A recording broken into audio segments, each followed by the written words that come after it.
रुका हुआ है और इम्पोर्टेंट क्वेश्चन है, ठीक है।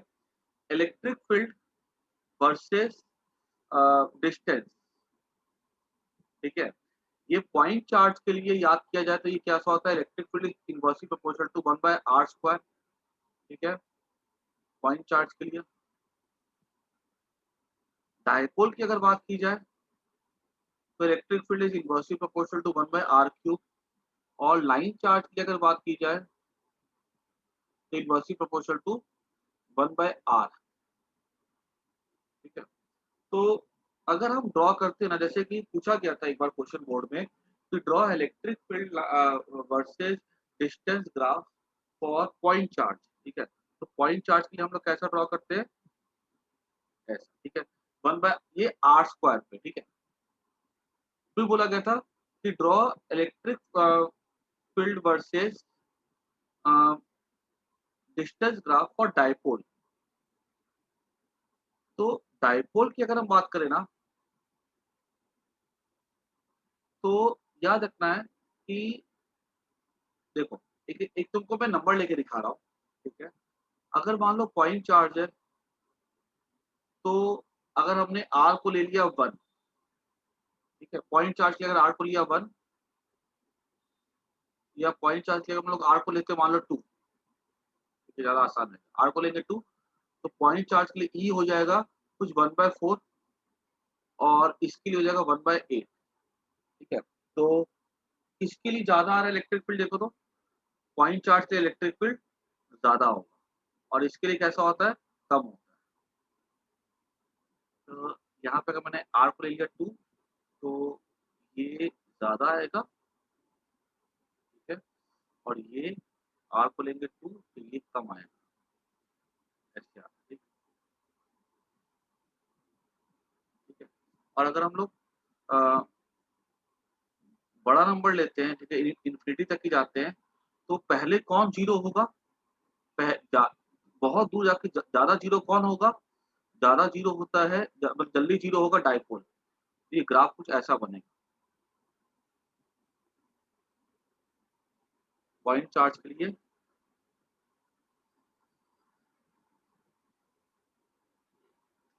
ग्राफ,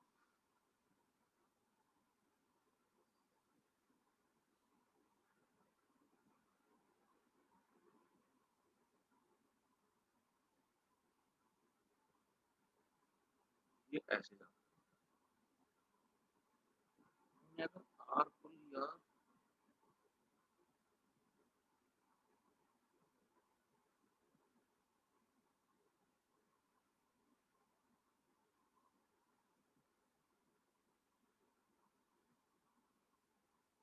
और स्मॉल r, तो इसका भी देख लेते हैं, इसका ग्राफ लेकिन इम्पोर्टेंट है, ठीक है। मेरे पास ध्यान नहीं आ रहा, लेकिन ये मैं करवा दूँगा, ठीक है।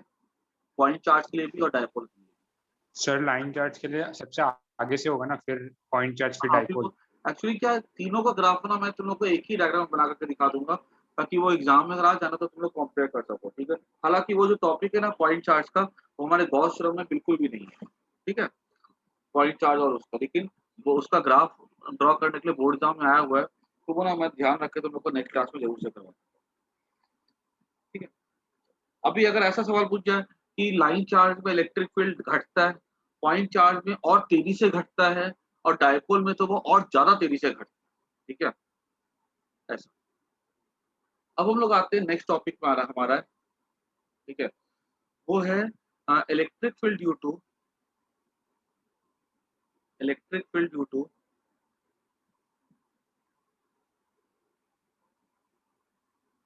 इनफाइनाइट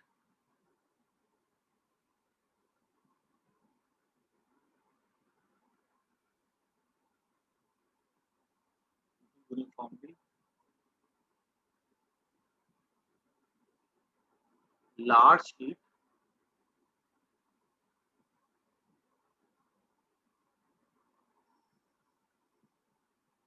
लार्ज यूनिफॉर्मली चार्ज,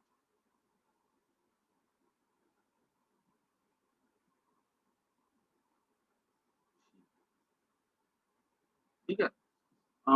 देखो मान लो कि जैसे हमारे पास एक ऐसे शीट है, ठीक है, और ना ये यूनिफॉर्मली चार्ज,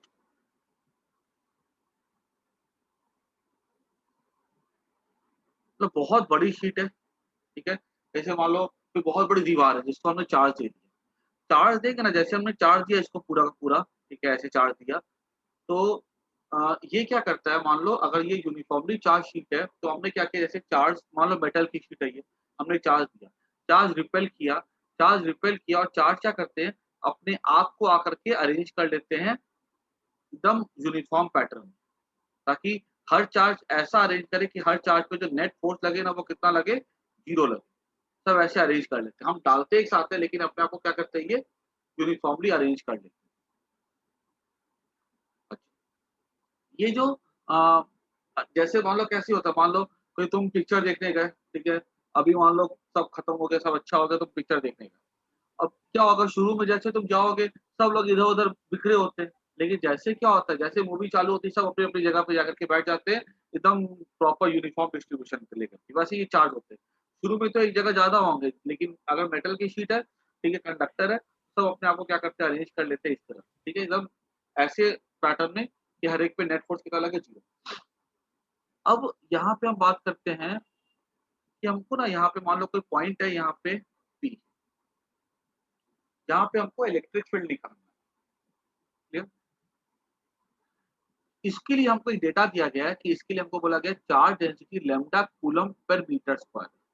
याद रखना है, चार्ज डेंसिटी 3 तरह की होती है। लीनियर चार्ज डेंसिटी जो रॉड के पास थी, उसका सिंबल लैम्ब्डा कूलम्ब पर मीटर होता है। एक होता है प्लेट वाला यूनिफॉर्मली चार्ज्ड प्लेट, उसके लिए हो जाता है सिग्मा कूलम्ब पर मीटर स्क्वायर। और एक हो जाता है, जैसे ये प्लेट सिग्मा होता है, एरियल चार्ज डेंसिटी या सरफेस चार्ज डेंसिटी।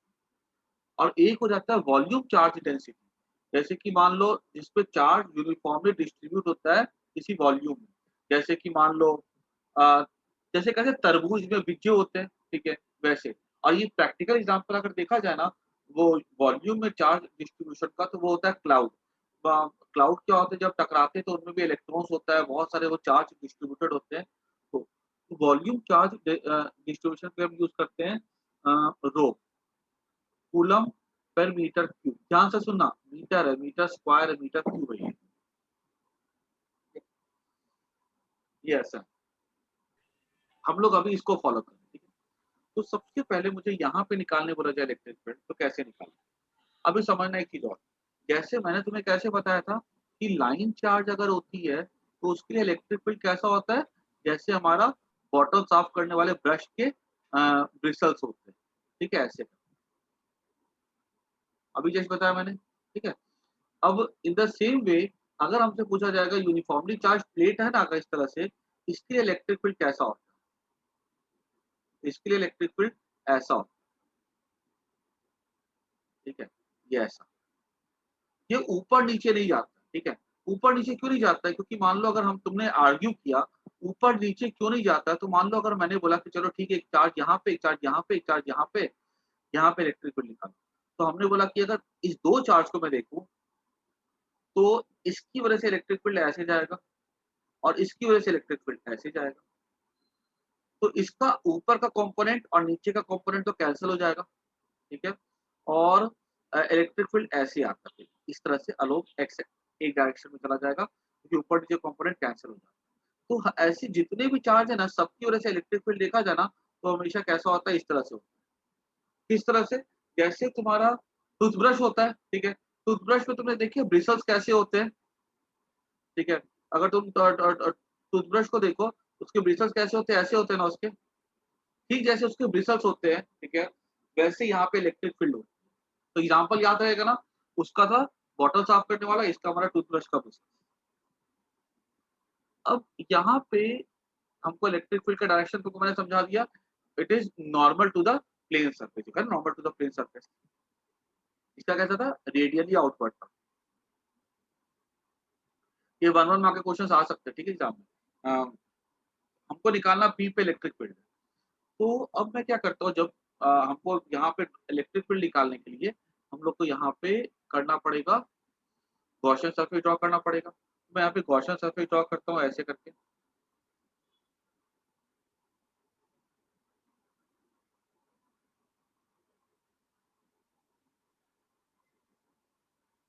वो गॉसियन सरफेस कैसा होना चाहिए? It should pass through point P.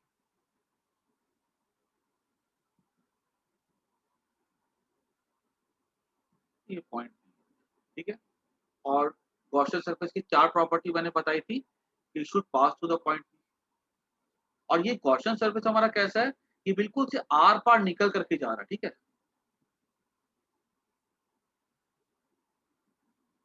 अगर इधर डिस्टेंस r एक्सटेंड होता है ना, कि इधर भी कितना डिस्टेंस एक्सटेंड होगा? r होगा। ताकि गॉसियन सरफेस सिमेट्रिक हो।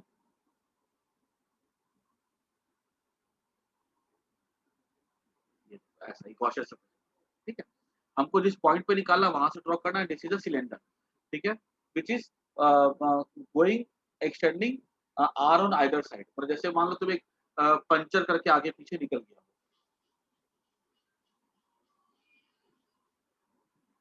अब यहाँ पे हम लिखना स्टार्ट करते हैं, ठीक है। ये पॉइंट पी था जहाँ पे निकालना। तो स्टेप्स हमारे सारे के सारे वैसे ही रहेंगे। फर्स्ट स्टेप का ए here,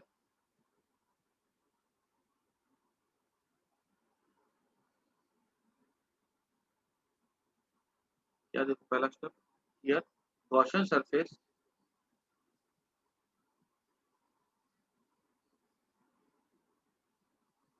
Gaussian surface is a cylinder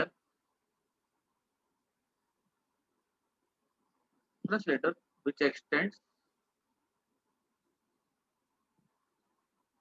R on either side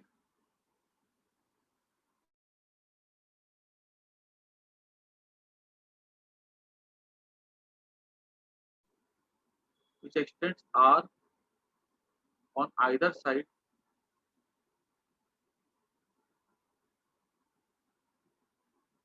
of plane sheet, ताकि वो सिमेट्रिकल रहे। देखो R इधर भी, R इधर भी। इलेक्ट्रिक फील्ड के डिस्क्रिप्शन, ठीक है। E vector is normal to the plane sheet, ठीक है। Full stop. Normal to plane sheet मतलब इलेक्ट्रिक फील्ड कैसा हो जाएगा? ऐसा हो जाएगा। अब देखो इलेक्ट्रिक फील्ड अगर ऐसा है तो इस सिलेंडर का एरिया वेक्टर कैसा होगा? देखो तो एरिया वेक्टर ऐसा हुआ इधर का, इधर का एरिया वेक्टर ऐसा हुआ ना। क्लोज्ड सरफेस का एरिया वेक्टर हमेशा आउटवर्ड लेते हैं। कर्व सरफेस का एरिया वेक्टर ऐसा हुआ, यहाँ भी कर्व सरफेस का एरिया वेक्टर ऐसा हुआ, ठीक है। E vector is normal to the plane sheet, full stop. E vector makes 0 degree with, देखो यहाँ पे एरिया और फील्ड के बीच में एंगल कितना होगा? 0 डिग्री होगा। ये 0 degree with the plane surface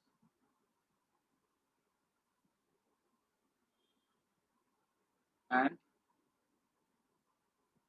90 degree. ये 90 डिग्री देखो तो एरिया, और ये एरिया ऐसे जा रहा है, इलेक्ट्रिक फील्ड ऐसे जा रहा है ना। देखो तो हर तरफ से इलेक्ट्रिक फील्ड नॉर्मली जाएगा 90 डिग्री विथ कर्व सरफेस, ठीक है। Point number 1। Point number 2 note कर दो।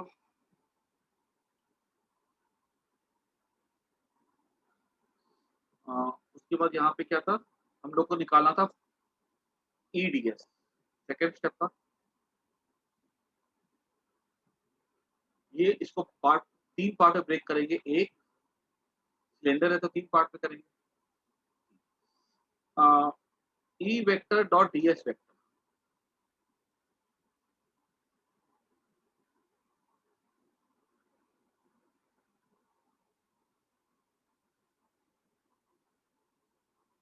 यहाँ पे अगर हम बात करें ना तो ये हमारा हो जाएगा right plane surface,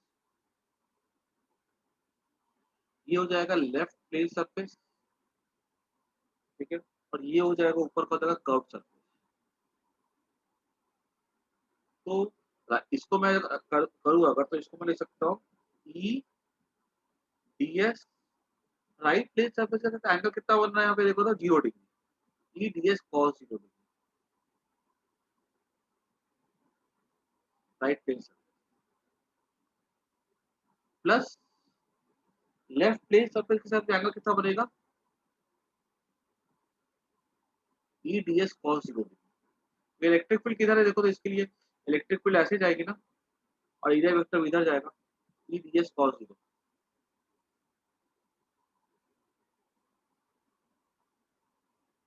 left plane surface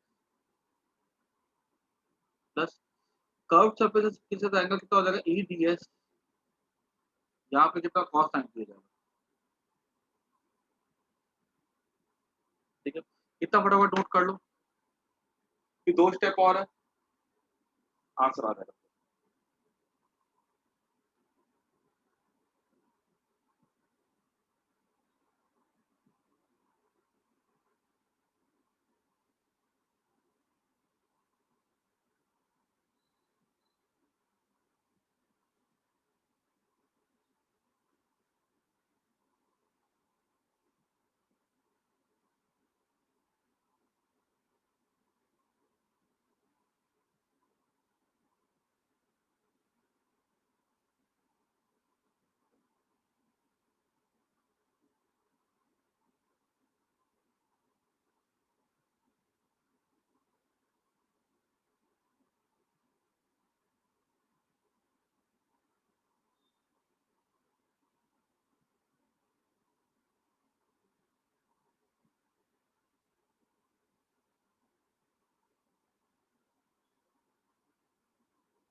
ठीक है, मैं ऊपर का फर्स्ट पॉइंट इरेज कर रहा हूँ।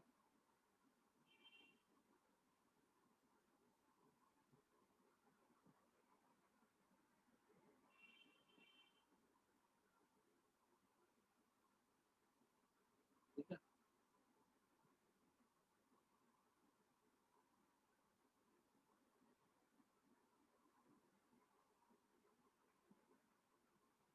थर्ड पॉइंट लिखते हैं हम लोग। थर्ड पॉइंट क्या था, चार्ज एनक्लोज निकालना। देखो चार्ज एनक्लोज, देखो चार्ज एनक्लोज, ये सिलेंडर के अंदर कितना चार्ज है, ये एरिया, ये देखो यहाँ इतना इसमें जो चार्ज है वही तो चार्ज सिलेंडर के अंदर है, वो तो सिग्मा इंटू ए। यहाँ पे ए क्या हो गया, एरिया हो गया ना, देख सकते हो सिग्मा चार्ज डेंसिटी है, सिग्मा इंटू ए। ऊपर में नीचे में क्या चार्ज है उसको, उससे हमको मतलब नहीं है, क्योंकि हमने पढ़ के रखा है कि वही चार्ज फ्लक्स क्रिएट करता है जो चार्ज क्लोज सरफेस के अंदर होता है, जो ऊपर नीचे होते बाहर होते हैं उससे फ्लक्स नहीं होता है। ठीक है, तो sigma A charge and close. Fourth step, use Gauss theorem. ठीक है, Q I bye epsilon not, तो ई डी एस तो मैं निकाला यहाँ से, तो यहाँ पे थोड़ा काम बच गया था। यहाँ पे काम क्या बचा सर कि, एक डाउट है क्या बोलो। सर, इसमें जो इलेक्ट्रिक फील्ड निकालेंगे पी पे, वो तो सिर्फ जो एनक्लोज चार्ज है उससे निकलेगी, पर बाहर वाला चार्ज भी तो लगाएगा ना उस पे, मतलब इलेक्ट्रिक फील्ड होगी ना वहाँ पर, उसकी वजह से। नहीं, यहाँ पे जो इलेक्ट्रिक फील्ड निकलेगा ना वो पूरे उसकी वजह से निकलेगा। ठीक है, बिकॉज याद रखना एक चीज कि हम जो गॉस थ्योरम में जो लिखते हैं ना ई, ठीक है, this is the electric field due to all the charges, याद रखना इस चीज को। ठीक है, ये जो ई होता है ये किसकी वजह से होता है, due to all the charges होता है। अगर हम ये वाला पॉइंट देखें ना यहाँ पे ध्यान से, तो ई D S cos zero, cos zero क्या होता है, 1 होता है। ई बाहर निकाल दो, ई इंटू एस, इसका भी क्या होगा, ई इंटू एस, और इसके लिए क्या हो जाएगा, ये जीरो हो जाएगा। तो इसका जो सेकंड पार्ट होगा ना, उसके नीचे ना लिख देना 2ES, ठीक है, सेकंड पार्ट के नीचे, इसके नीचे 2ES। तो ये क्या हो गया, 2ES हो गया। क्यू आई क्या है यहाँ पे, चार्ज एनक्लोज, सिग्मा आई। यहाँ पे एरिया, यहाँ पे मैंने क्या लिया था, डीएस, यहाँ पे ए कर दो इसको, तो ए कर, ठीक है। डीएस मतलब इसका इसका ये जो डीएस है ना, इसका छोटे छोटे छोटे पार्ट का एरिया क्या हो जाएगा, ए हो जाएगा। इसका भी क्या हो जाएगा, ए हो जाएगा, ठीक है। तो 2E A equals to charge enclose क्या होगा, सिग्मा ए,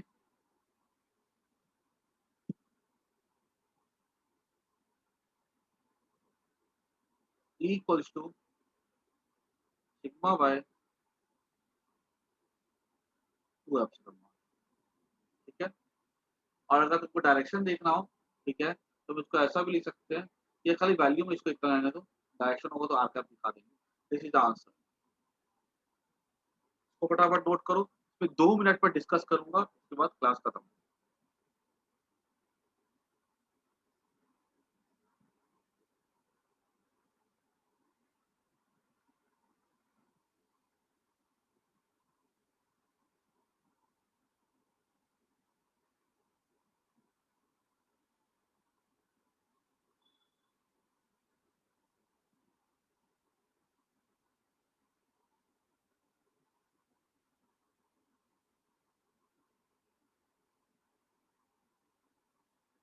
अभी एक बार मैं थोड़ा सा समर्थ का जो डाउट था ना, उसको मैं ले लेता हूँ फिर से एक बार, ठीक है। देखो, समर्थ का सवाल ये था कि यहाँ पर जो इलेक्ट्रिक फील्ड आती है, वो तो खाली इतने चार्ज की वजह से होनी चाहिए। ऐसा नहीं है। देखो, मैंने तुम लोगों को क्या बता के रखा हुआ है कि मान लो कोई भी क्लोज बॉडी है, Q1, Q2, Q3, Q4, तो मान लो ये वाला पॉइंट है, ठीक है, P। तो यहाँ पे मैंने तुमको बोला था, इस पॉइंट P पे जो इलेक्ट्रिक फील्ड होगा वो किसकी वजह से होगा, Q1, Q2, Q3, Q4। तो मैंने बोला था सबकी वजह से होता है। Q1 भी इलेक्ट्रिक फील्ड क्रिएट कर रहा है, Q3 इलेक्ट्रिक फील्ड क्रिएट ही करेगा, करेगा, डेफिनेटली करेगा, क्योंकि ये 1/4 पाई एप्सिलॉन Q3 अपॉन ये डिस्टेंस वन एक्स का स्क्वायर होगा। यहाँ पर जो इलेक्ट्रिक फील्ड होता है वो हर चार्ज की वजह से होता है, ठीक है। लेकिन याद रखना है कि यहाँ पर जो फ्लक्स होता है ना, ठीक है, वो किसकी वजह से होता है, वो इसकी वजह से होता है, Q1, Q2 की वजह से। तो हम यहाँ जो लिखते हैं ना, ई वेक्टर जो इलेक्ट्रिक फील्ड है, वो तो हर एक चार्ज की वजह से, इसकी वजह से भी तो है, ठीक है, equals to QIN by epsilon naught, ठीक है। तो अगर ये पूछा जाएगा कि यहाँ पे इलेक्ट्रिक फील्ड जो ये ई लिखते हैं किसकी वजह से, तो answer due to all the charges है। इसलिए यहाँ पर जो इलेक्ट्रिक फील्ड है वो सब चार्जेस की वजह से, ठीक है। हाँ, अब ये टोटल क्या बन गया, पूरे को अगर देखें तो ये फ्लक्स है। ये पूरा किसकी वजह से, तो पूरा खाली चार्ज एनक्लोज की वजह से। लेकिन ये इलेक्ट्रिक फील्ड किसकी वजह से, वो तो सब चार्जेस की वजह से। वो अलग बात होती है कि जब हम लोग प्लस माइनस करते हैं वो जीरो हो जाती है, यही तो ब्यूटी है गॉस लॉ। और बताओ, ये वाला सवाल जो तुम पूछो ना समझ, ये आईआईटी में आ चुका हुआ है, जहाँ पे लिखा हुआ था ये ऑप्शन में, तो कभी देखना 90s में आया हुआ सवाल है, स्क्रीनिंग में पूछा गया कि यहाँ पे जो इलेक्ट्रिक फील्ड होता है, दिस इज, फिर ऑप्शन लिखे थे, electric field is due to all the charges, it is due to the charges inside the close surface, charges outside the close surface. और मैक्सिमम बच्चे वहां पे क्या लिख करके आए थे कि जो इलेक्ट्रिक फील्ड होता है ना, it is due to the charges enclosed by the body, which is wrong. This electric field is due to all the charges, ठीक है, but this flux is due to the charges enclosed only. मेरी बात समझ में आई कि नहीं है, बोलो हाँ या ना, हाँ सर। ठीक है ना। हाँ सर। तो ये एग्जांपल से तुमको समझ में आना चाहिए। ये तुम लोग चाहो ना तो वहां पे जहां पे गॉस थ्योरम लिखा है ना, वहां पे लिख देना जा करके कि वहां जो ई है ना, electric field is because of all the charges, ठीक है, but flux is because of the charges enclosed only. बहुत इंपॉर्टेंट स्टेटमेंट है ये। अगर एंट्रेंस में, मेडिकल में बहुत बार पूछा गया है इस तरह का सवाल, घुमा फिरा करके, और जहां बच्चे गलती करते हैं।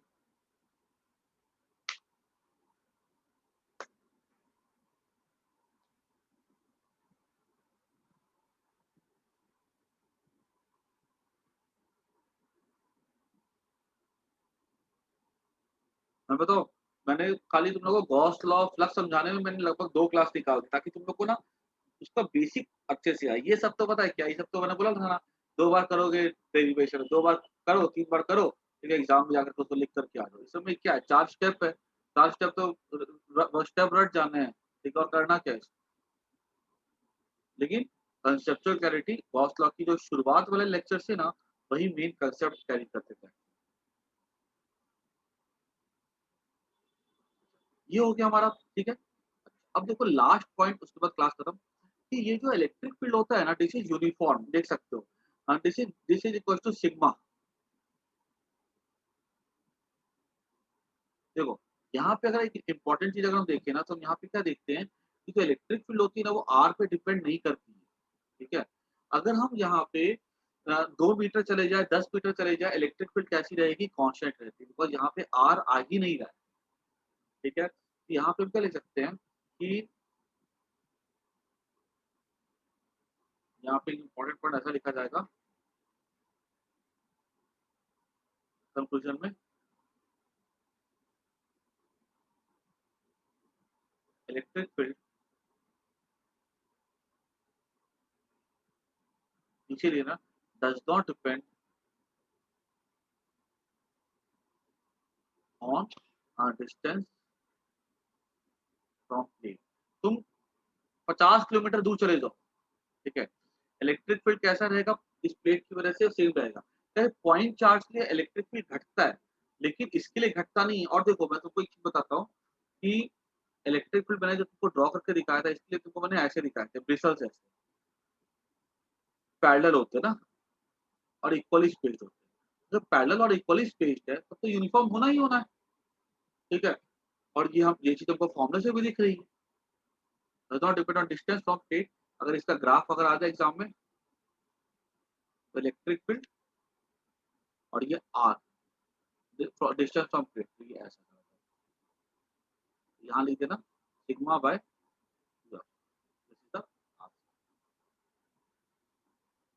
डायरेक्शन के इलेक्ट्रिक फील्ड का is perpendicular to the plate. One mark question आएगा, how can you create uniform electric field line या यूनिफॉर्म इलेक्ट्रिक फील्ड? तो you can create it by using uniformly charge large plate. मैंने पता है तुम लोग को जब डायपोल पढ़ाया था ना, तो मैंने तुम लोग को बोला भी था कि देखो यूनिफॉर्म फील्ड है यहाँ पे, इसको हम लोग प्लेट से प्रोड्यूस करते हैं। तुम लोग को मैंने बोला था कि ये मैं आगे जाके बताऊँ, तो यहाँ पे वही लॉजिक है। यहाँ सर वो सिग्मा बाय 2 ही नॉट आएगा ना? सिग्मा, हाँ sigma by 2 epsilon.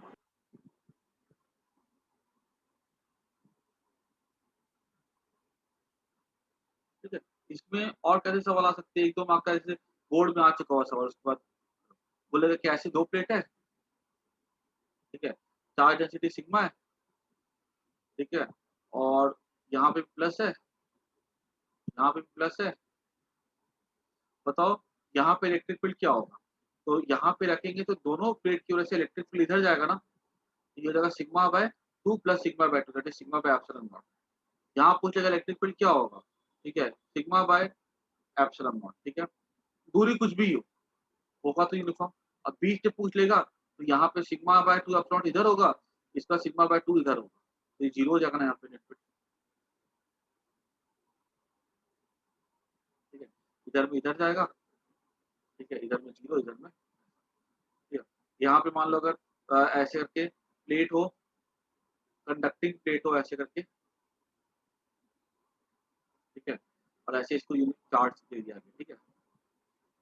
Same way से क्वेश्चन पूछ सकता है, यहाँ पे क्या होगा फील्ड, यहाँ पे क्या होगा, यहाँ पे क्या होगा, यहाँ पे 0 होगा, यहाँ पे सिग्मा बाय एप्सिलॉन नॉट होगा, यहाँ पे भी सिग्मा बाय एप्सिलॉन नॉट होगा। तो आज के लिए काफी इतना, ठीक है, अब हम लोग नेक्स्ट क्लास में आगे डिस्कस करेंगे। Bye, take care. Thank you, sir.